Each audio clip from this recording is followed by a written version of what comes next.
नमस्कार, आप देख रहे हैं न्यूज इंडिया। आपके साथ मैं हूं अभिषेक। बड़ी खबर आपको बता दें, संभल से इस वक्त की बड़ी खबर है। सत्यव्रत पुलिस चौकी की जमीन पर दावा किया गया है, वक्त की जमीन का दावा है और जिन्होंने यह दावा किया है उनके ऊपर एफआईआर दर्ज की गई है। दस्तावेजों की जांच के बाद यह फैसला लिया गया है।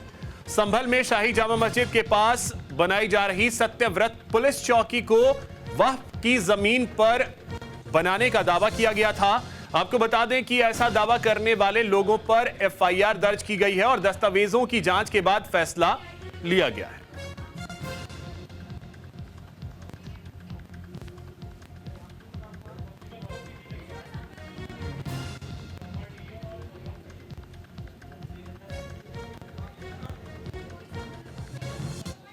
के जिलाधिकारी हमारे साथ में हैं, उनसे हम बातचीत करेंगे। सर, जुम्मे की आज छठी नमाज है, सब कुछ बहुत शांति से चल रहा है और ये नमाज इसलिए भी खास हो जाती है क्योंकि सत्यव्रत चौकी का आज लेंटर भी पड़ रहा है और तमाम चीज़ें जो ये गति आगे बढ़ रही है, इसको आप कैसे देखते हैं?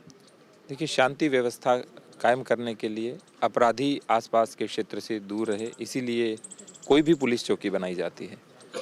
मैंने तो यहाँ तक देखा है कि यहाँ के लोग डिमांड करते हैं, मांग करते हैं। आज भी मेरे पास कम से कम 5-6 पत्र पड़े होंगे कि हमारी बीट को पुलिस चौकी में परिवर्तित कर दिया जाए, पुलिस चौकी को थाने में परिवर्तित कर दिया जाए। तो शांति व्यवस्था कायम रहे इसीलिए बनाई गई थी और नमाज तो सकुशल संपन्न होगी ही, क्योंकि समाज के सब लोग हमारे साथ हैं। पीस कमेटी की जब भी बैठक होती है, सब लोग एक तरफ से अपील भी करते हैं शांति व्यवस्था बनाए रखने की, तो कोई समस्या नहीं है। कोई समस्या नहीं है, इस बात का सर आप जिक्र कर रहे हैं, लेकिन एक तरफ चौकी की ज़मीन पर वक्फ दावा कर रहा है, दूसरी तरफ निगम कह रहा है ये ज़मीन हमारी है और धर्मावलंबी कई हैं अल्पसंख्यकों के, उनका बयान सामने आता है कि पुलिस वाले जब नारेबाजी करते हैं तो वो अच्छा नहीं लगता। धर्म से संबंधित देखिए, किसी का भी जो धर्म है, मजहब है, सब अपना अपना पालन करें, मैं इस पर कोई कमेंट नहीं करूँगा। लेकिन मैं बस एक ही चीज़ कहूँगा कि जो पुलिस और प्रशासन होता है वो एविडेंस और फैक्ट बेस पे काम करता है और हम लोग सबके होते हैं, किसी एक के नहीं होते। और आप जब हमारी बैठकों में देखेंगे तो किस तरह से हमारी सौहार्दपूर्ण, आनंद से, हंसी ठिठोली के साथ, बड़े लॉजिक के साथ बातें होती हैं, आपको पता चलेगा।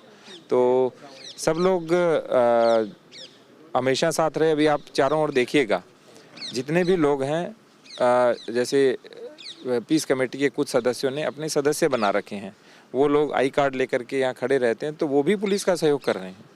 तो पुलिस और प्रशासन तो सबके लिए, वो हमारा सहयोग करते हैं, हम उनका सहयोग करते हैं। तो ये आप सुन रहे थे, जिलाधिकारी से क्षेत्र के साफ तौर पर कहते नजर आ रहे हैं, बहुत ही शांति के साथ में जुमे की नमाज करवाई जा रही है और ये शांति बनी रहेगी क्योंकि पीस कमेटी की तरफ जब भी ये मीटिंग होती है तो तय होता है कि सब कुछ बहुत शांतिप्रिय तरीके से हो।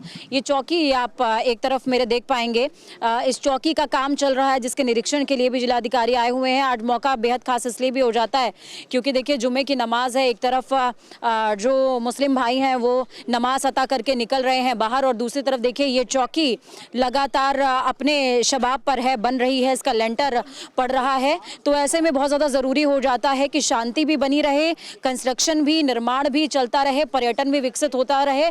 तो जिलाधिकारी राजेंद्र जी इस तरफ साफ तौर पर कह रहे हैं कि सब कुछ सकुशल चल रहा है, सानिध्य में और निर्देश के आधार पर चल रहा है। कैमरा पर्सन केडी के साथ मैं पूजा मोहन पांडे, संभल। कृष्ण विश्नोई जी हमारे साथ में हैं, क्षेत्र के एसपी हैं। सर, सवाल सीधे तौर पर वक्फ को लेकर के पहले होगा।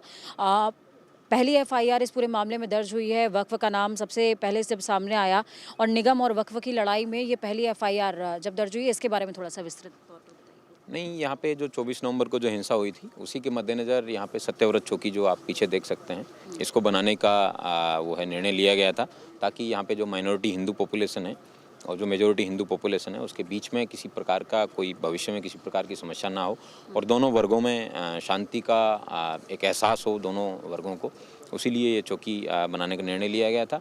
और चौकी जो है ये नगरपालिका परिषद है, उसकी संपत्ति में रजिस्टर होने के बाद में सरकारी संपत्ति उसके बाद बनाई जा रही है। नगरपालिका की संपत्ति में किसी भी वक्फ संपत्ति का इंदराज नहीं है, ना ही तहसील के रिकॉर्ड्स में किसी प्रकार की वक्फ संपत्ति का इंदराज है।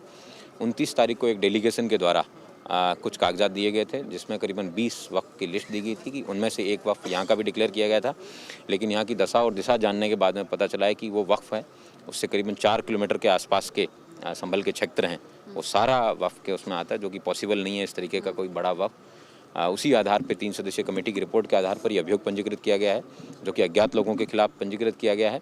लेकिन इसमें जो भी मुतवली क्लेम करेगा कि ये मेरा वक्फ है और तो उसके खिलाफ फिर है उसके बातचीत करने के बाद में उसके कागजातों को परिशीलन के बाद में विधिक कार्रवाई सुनिश्चित की जाएगी। सर 24 नवंबर को एक घटना हुई जो सभी ने देखी कि किस तरीके से आपके ऊपर फायरिंग की गई थी और उसके मुख्य आरोपी को पकड़ लिया गया है। वो क्या प्रकरण है, कौन है, किसकी पहचान हुई? साजेब और शाहजेब उर्फ तिल्लन, ये मोहल्ला दीपासराय का रहने वाला है, जो तुर्क बिरादरी से भी बिलोंग करता है।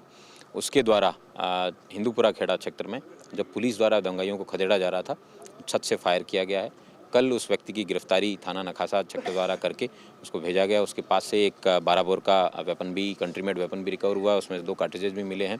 सर जियाउर रहमान बर्ग के ऊपर लगातार शिकंजा अलग अलग मामलों में कसता चला जा रहा है। उनके समर्थकों की तरफ से किसी तरह की कोई कह सकते हैं कि परिस्थितियां बनती या बिगड़ती नजर आ रही हैं क्या?